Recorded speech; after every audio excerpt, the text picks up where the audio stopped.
Hi, and thank you for joining me on another episode of the Tech Exec Podcast.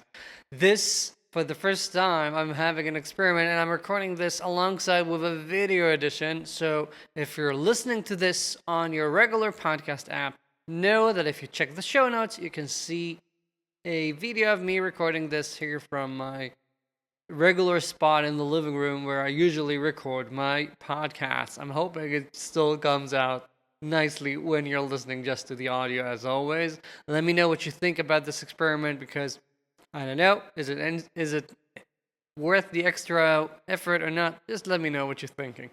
Anyway, as always, I'm your host, Ben-Yosef, and today we're going to be talking about rude awakening. And this is partly because I literally had a rude awakening an hour or so ago when Hezbollah decided to fire rockets at my city. And with that in mind, with my rude awakening, I want to talk a bit about rude awakenings that we might have in careers. And I'm sorry, I'm not going to pull off the LinkedIn sort of what I learned from being a fired rockets ad or something like that. No. But this is just, I had this experience and the topic came to my mind. I'm sorry, I'm not going to be too cliche, or I'm trying not to be. Anyway, rude awakening for me is something that actually goes also deeply to my own thinking.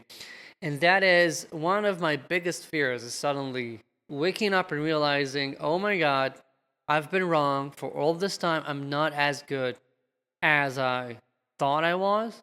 I'm bad at this. I suck. And, I find it very hard nowadays to find people who do not have some sort of imposter syndrome. It's completely nowadays accepted to have that to an extent. And the question is, what do you do when you're unaware that you are a bit of an imposter? We've all taught ourselves that imposter syndrome is something that we need to fight. However, unfortunately, and this is not just a subject I'm bringing up because of the Hezbollah rocket, but also if you've read my recent articles, this is something that I've touched on a few times, and unfortunately, I've gotten to see it a few times recently, where someone just did not get the right messages, the right feedback, and all of a sudden got that rude awakening. Some of them haven't even gotten that rude awakening. And, it's in that sort of weird position where I know that their bosses are unhappy with them. And I'm trying to coach those bosses to do the right thing, to give them the right feedback so they will get, of course, a rude awakening, but the ability to try and fix things. However, what are you going to do? And let's talk a bit about how you can realize whether you're in that situation, how that looks like, how you end up in it, etc. So, for me, a rude awakening, I know I've been talking for like 2 minutes now, and I'm not sure I've said anything. Let's try and define. Rude awakening is when, I'm guessing you've heard about those people, or maybe you've had it happen to yourself as well, where all of a sudden you think that for months, sometimes years, you're doing great. All of a sudden you realize, oh my God, they're not happy with me. Maybe it's because you were just laid off. Maybe you realize that someone is being put near you in the organization, taking a bit of your responsibilities. You find out that the company is looking for a replacement, whatever it is. You realize that, oh my God, I have not been doing as good as I had hoped. I am not doing as good as I would have liked, etc. And how do you end up in that position, first of all? Because if you understand how it might happen, it helps you be aware of, is this happening to you right now? I find that mostly, and there's no beating around the bush here, if a rude awakening happens to someone, it is almost always the responsibility and has a lot to do with your manager. Because it means that they, for some reason, neglected giving you the right feedback for way too long, to a point where you finally got it from them, it was just too late. That's the rude awakening. If it's just an awakening, you're being told, hey, you need to keep up the pace here. That's fine. A rude awakening is someone slapping you and saying, oh my God, you're just so late. The train has left the station. Bye. We don't want to get there. Okay? Now, sometimes when your bosses don't do this, don't provide you with the right feedback, you can trace it back to two issues that they have. One, they just suck at giving feedback. I've seen this so much. There's a reason so much of my content is about how to improve the feedback that you're giving. And two, it might be because they don't know any better. As far as they're concerned, for months, years, what you're doing seems fine. Yet all of a sudden, there comes a point where they realize we need more. Maybe your boss was replaced, and I saw that. Someone at the top gets replaced, a new CEO, a new CTO, and all of the executives under them are in for a rude awakening. Other times, it's because things were good enough for a stage, and when finally the company, for example, a startup has finally cracked product market fit, and things need to be moving much faster now, all of a sudden they realize you are now the bottleneck. Your organization is the one that's not doing good enough, and that's a problem.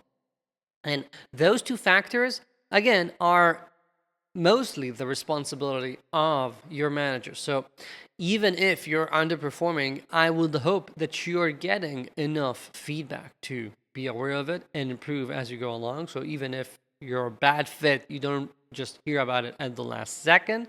Or when the entire organization is mediocre and all of a sudden there's a need for this jump, like the second scenario, when that happens, I hope that at least your bosses are also getting the coaching that they need to improve, to be aware of how they're performing, of trying to get some sort of metrics to understand the health of the entire company, that sort of stuff.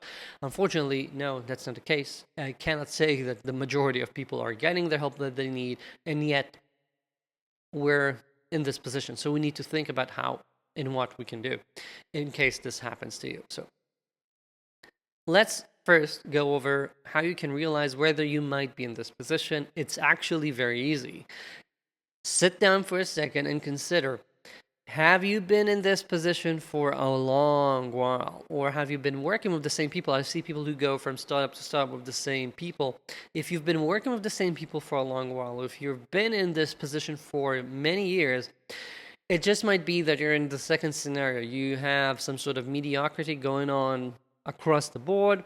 And all of a sudden, as the company reaches a point where it needs to be moving faster, it can move faster, you are now the bottleneck. So if you're in that scenario, chances are higher you'll end up in this sort of case.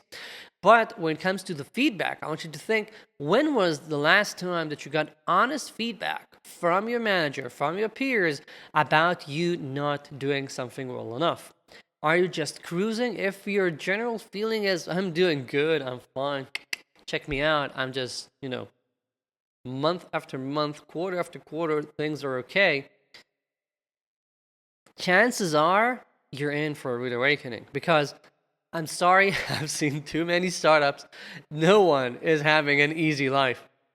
And it's just, sometimes it's the quiet before the storm, and we don't want to be in that position. We want to understand that if we're not getting feedback, it actually means that we're likely not growing.